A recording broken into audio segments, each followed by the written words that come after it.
Kami Pasya dari kelas 11 MIPA 6. Pada kesempatan kali ini saya akan menjelaskan mengenai materi kultur jaringan. Untuk selengkapnya bisa disimak pada video berikut. Nah, untuk definisi singkat, kultur jaringan adalah salah satu teknik perbanyakan atau propagasi tanaman. Teknik ini sudah cukup banyak digunakan oleh para petani untuk mengembangkan usaha pertaniannya. Nah, kita langsung saja masuk kepada materi pengertian kultur jaringan. Nah, untuk pengertiannya, tisu kultur atau kultur jaringan merupakan sebuah teknik penumbuhan atau memperbanyak sel, jaringan dan organ pada media pertumbuhan secara aseptik dalam lingkungan yang terkontrol secara in vitro. Nah, baik, untuk selanjutnya kita akan membahas mengenai jenis kultur jaringan.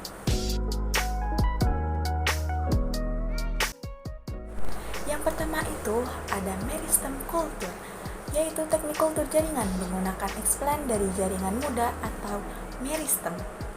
Untuk yang kedua yaitu pollen atau unbear kultur, yaitu teknik kultur jaringan menggunakan explant dari serbuk sari ataupun benang sari.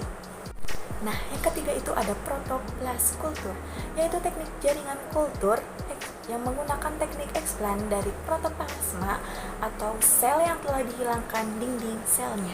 Untuk yang keempat yaitu ada chloroplast kultur, yaitu teknik jaringan kultur menggunakan explant dari chloroplast untuk tujuan untuk memperbaikan sifat tanaman. Untuk yang terakhir itu ada somatic cross, yaitu silangan protoplasma, yaitu penyilangan dua macam protoplasma menjadi satu, kemudian dibudidayakan hingga menjadi tanaman yang mempunyai sifat baru.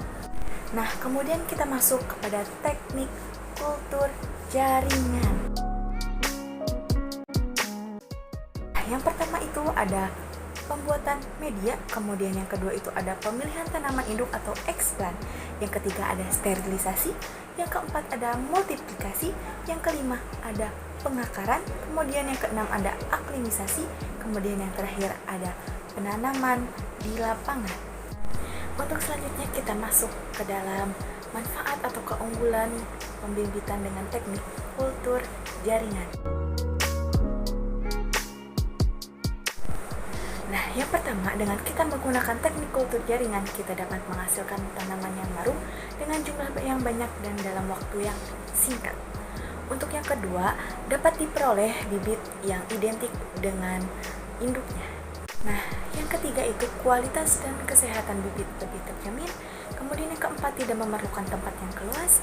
Yang kelima, bibit akan lebih cepat pertumbuhannya. Yang keenam, pengadaan bibit tidak tergantung kepada musim.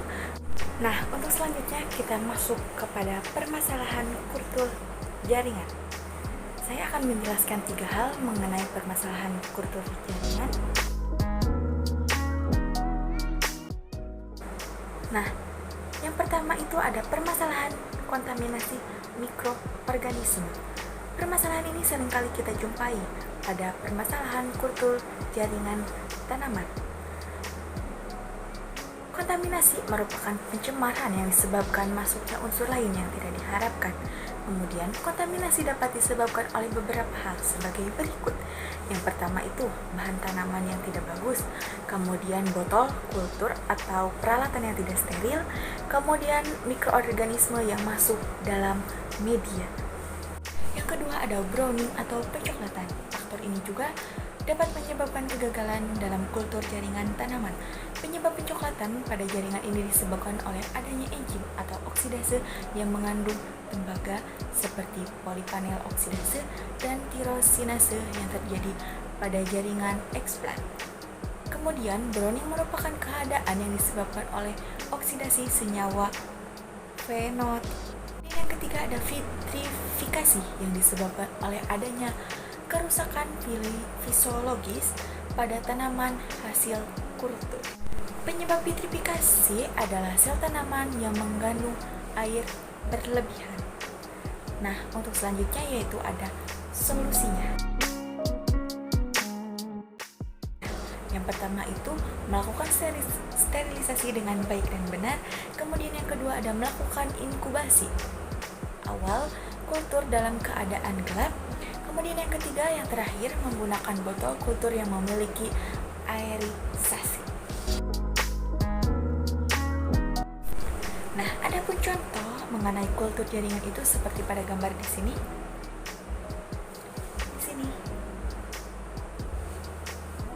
Cukup sekian yang dapat saya sampaikan mengenai materi kultur jaringan. Mohon maaf apabila ada kesalahan kata ataupun perkataan yang kurang berkenan. Semoga Ibu bisa menerima materi yang saya sampaikan dan mengerti apa yang saya sampaikan. Dan terima kasih. Wassalamualaikum warahmatullahi wabarakatuh.